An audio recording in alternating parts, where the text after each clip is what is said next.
Hallo miteinander.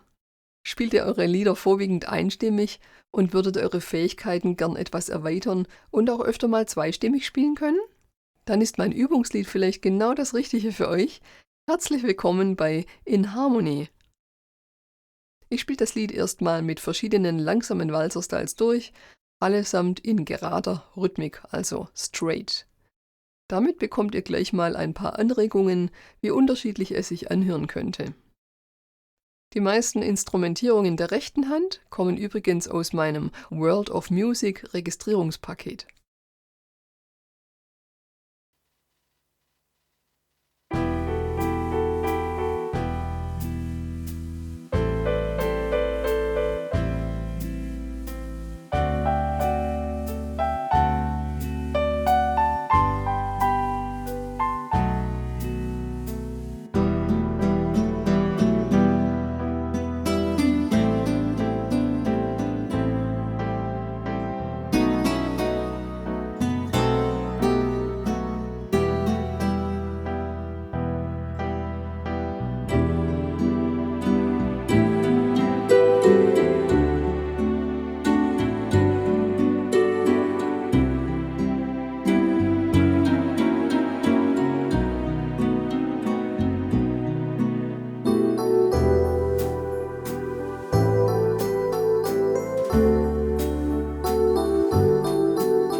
Das wäre also unser vorwiegend zweistimmiges Übungslied.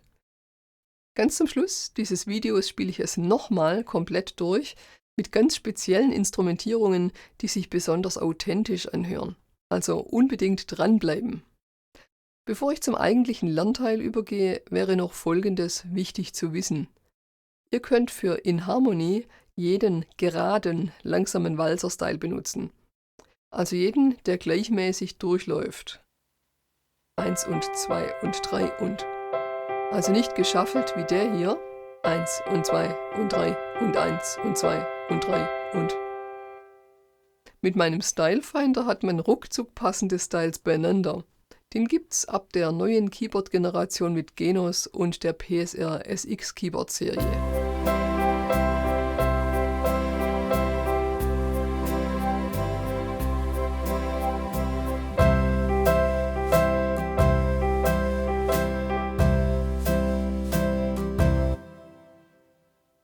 Wie ihr vorher während meines Spiels vielleicht gelesen habt, gibt es diesmal eine ganze Reihe von Lernthemen.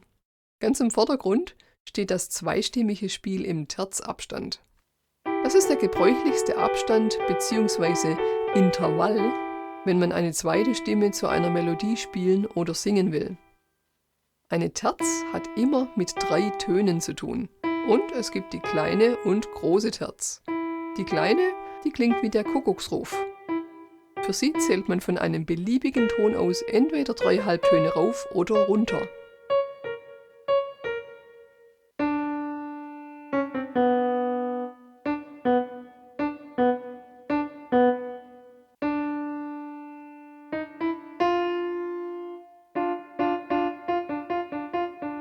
Für die große Terz zählt man 4 Halbtöne rauf oder runter.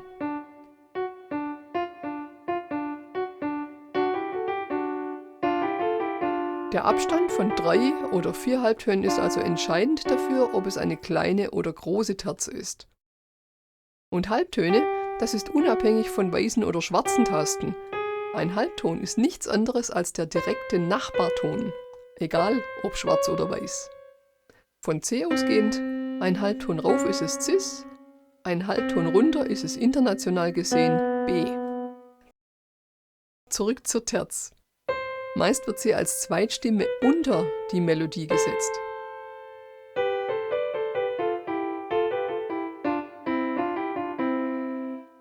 Aber man kann diesen Ton auch eine Oktave nach oben setzen, also vom Abstand her eine Sechste über die Melodie. In unserem Lied kommt dieser Wechsel von der Terz zur Sechsten ein paar Mal vor.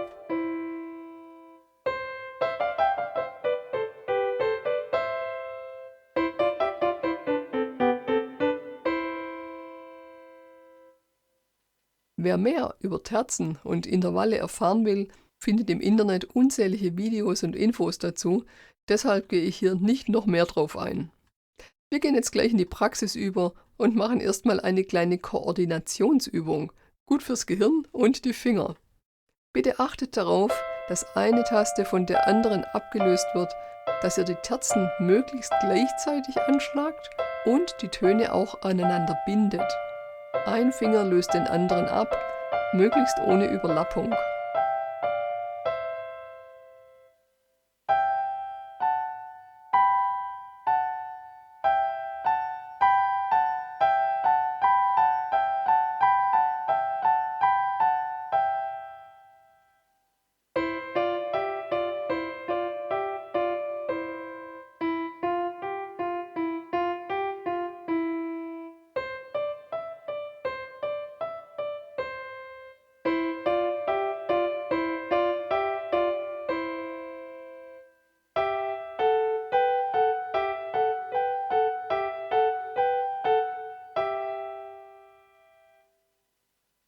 Wir gehen jetzt Abschnitt für Abschnitt durch in unserem Lernstück.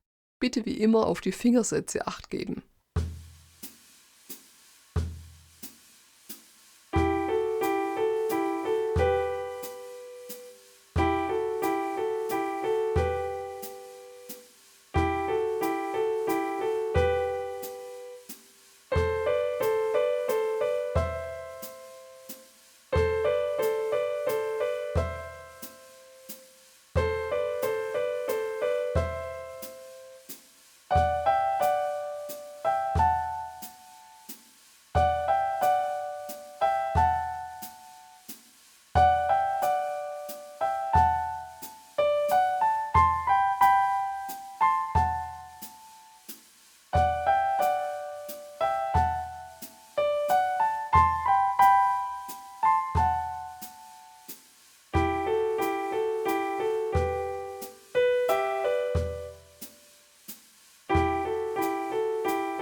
Kommen wir noch zu den Akkorden.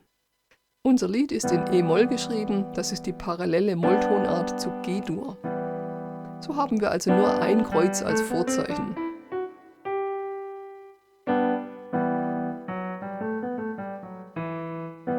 Nehmt das doch gleich mal zum Anlass, um E-Moll mit seinen Umkehrungen zu üben.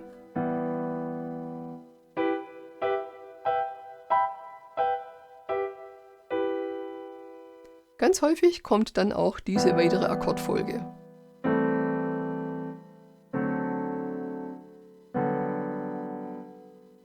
Wenn wir von E immer in Quinten nach unten gehen, landen wir bei Akkordgrundtönen, die genau in dieser Reihenfolge mehrfach in unserem Lied vorkommen.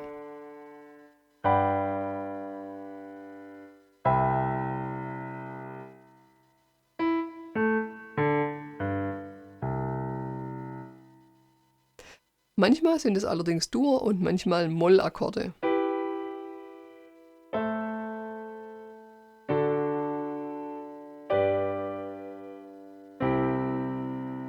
Mal ist es dann die kleine und manchmal die große Septime, die ich dazugenommen habe, damit es etwas mehr Würze in diesen Akkorden gibt.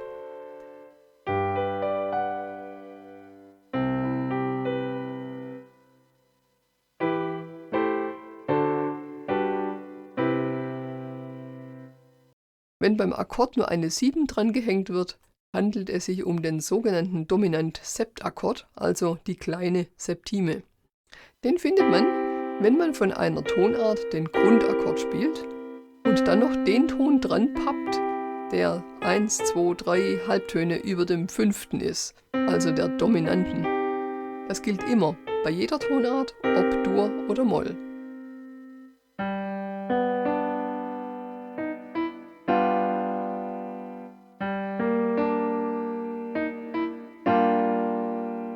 Grundakkord in Dur oder Moll, 5. Ton plus 3 Halbtöne nach oben.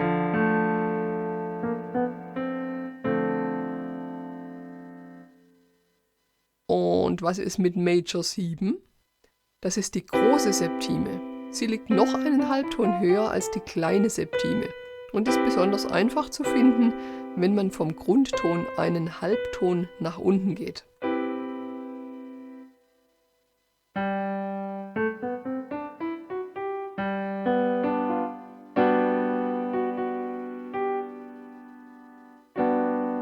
Apropos Halbton, hier gibt es immer wieder Missverständnisse. Die Farben der Tasten spielen überhaupt keine Rolle. Schließt mal die Augen, könnt ihr hören, wo eine schwarze und wo eine weiße Taste liegt? Eben nicht. Was wäre denn dann mit den Instrumenten, die Saiten und keine schwarz-weißen Tasten haben? Der Abstand von Halbton zu Halbton ist immer der gleiche, sprichwörtlich wohltemperiert. Und so ist es lediglich entscheidend, dass eine Taste neben der anderen liegt. Ob die jetzt schwarz oder weiß ist, ist egal.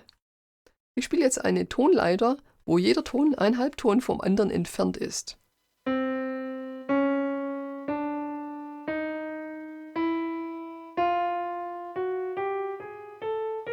Eine Tonleiter, die nur aus Halbtönen besteht, nennt man auch chromatische Tonleiter. Ihr fragt euch dann bestimmt, was ist dann ein Ganzton? Das ist einfach der Abstand von 2 Halbtönen. Auch wieder ohne darauf Rücksicht zu nehmen, ob die Tasten schwarz oder weiß sind.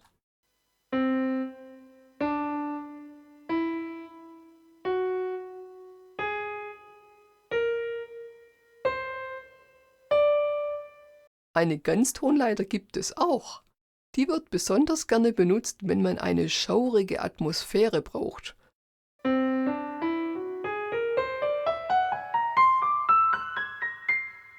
Aber sie kommt beispielsweise auch in der Popmusik vor.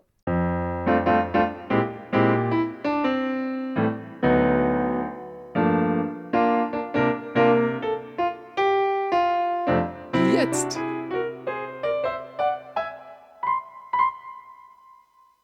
Ui, jetzt sind wir aber vom Thema abgewichen, denn wir haben ja noch einen verminderten Akkord, den ich euch noch zeigen will.